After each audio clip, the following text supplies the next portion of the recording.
Important current affair of the day is any further delay in census taking fairly yes, which means what?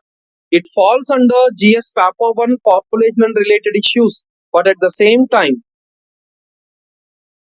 okay, but at the same time, it is very important as of now. It is very important as of now to also understand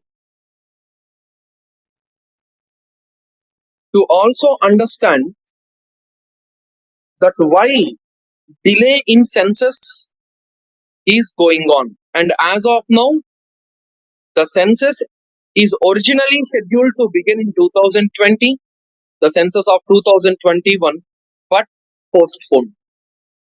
And the recent budget 2024-25, which got introduced in the parliament by Honorable Ministry of Finance Nirmala Sitharaman ji, who allocated 1,309.46 Indian crore rupees for the census, which when compared is very less to the previous budget allocations for census, which is previously 3,768 crore rupees, which clearly indicates the potential delays even though it was expected to start in 2024 October. So the census directorates throughout the states and UTs are continuing to update the maps, to pre-test the questionnaires and train employees. So why it is important to carry out census? So here comes the point, which is not new to India. Okay, and we all know that this census for every 10 years is going to be conducted in India, with a matter of fact having its own unique importance. The first importance to carry out the census is social justice. Which is very crucial since 2011. Many people have denied access to number of programs, benefits and services. And hence, it is also going to affect what? It is also going to affect good governance index of India as well.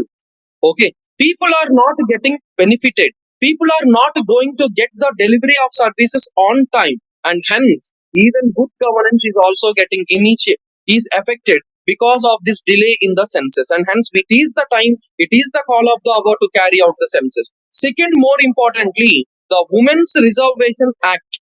Okay. The Women's Reservation Act with respect to women empowerment, which was passed in 2023, which gives 33% reservation of seats in the parliament and assemblies. But before completing the census, it could not be possible to get implemented. And the delimitation of the constituency, as we all know, that according to 84th Amendment Act of 2001, it was redrawing of constituency boundaries is only permitted for the first census conducted after 2026. And of course, this is the first most important point. It's till now, the first delimitation commission was completely based on 1951 data under Justice N. Chandrasekhar Iyer. Later on, it slowly got frozen under 42nd Amendment Act of 1976, and over a period of time till 2026, it cannot be conducted is the point as of now. Okay, and most important point, caste-based census data. Understanding the economic circumstances of the marginalized communities is a growing call of the hour for the census. Not only that, there are n number of difficulties which are being facing to get a clarification regarding the NPR.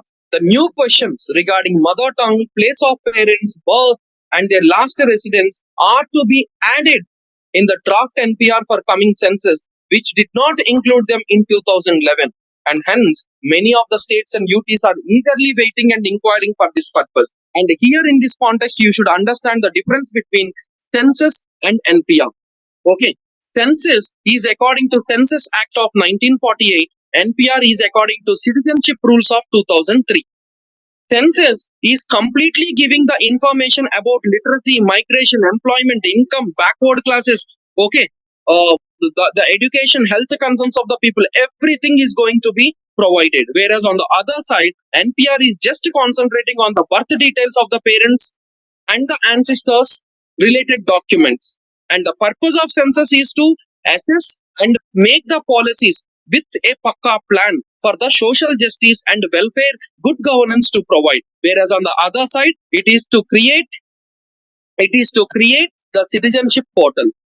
Whereas on the other side, census is an anonymous and confidential. It will not be revealed to the public. Even it does not fall under RTI. Whereas on the other side, the NPR is not confidential. It is revealed to the public directly on demand. And if anyone is violating, so punishment for non-disclosure can be awarded. Whereas for the census, there will be no punishment for disclosing of information. Is that clear? So this is the point which you need to remember. Now, based on these points, first let us understand what is the best course of action as of now to be taken. Planning for 2021 census and funding for 2021 census before 2026 is sufficient, but the budget which was granted as of now is not sufficient, and hence we are demanding to increase the budget for the census to carry out before 2026 itself. Okay, and we can use this 1,300 crore rupees allotted to start by defining the areas to be counted, refining the questionnaires, and preparing the workforce for the digital census. But it is also a practical challenge whether these funds are really sufficient enough or not is a big question. As of now, the time should reveal the fact, and according to the expert and the critics' analyzation, the so-called funds which got allocated are to be increased at least for the next budget is the call of the hour. Okay, so these are the points related to this current affair, and based on that, you should answer this question. Consider the following statements. Regarding National Population Registrar. So here, these are the points which you need to remember. Okay, remember National Population Registrar. Okay, now let us go into this statements.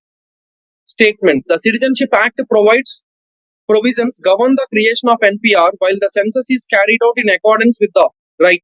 This was correct. Okay.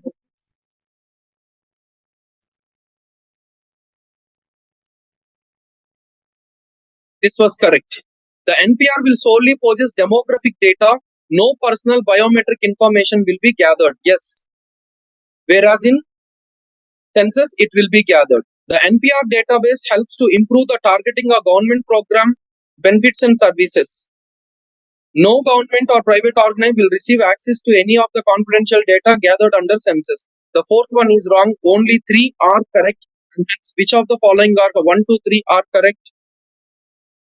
Okay, we followed the recent pattern of UPSC, and hence we can say what? Only 3 are correct, and the 4 is wrong. Okay, and the explanation was given here. And critically analyze the arguments related to the census and NPR in the context and how it is going to affect the social justice. And here the key word is critically analyze in the question, which means what? You should highlight the possible effects, the imperative effects once it got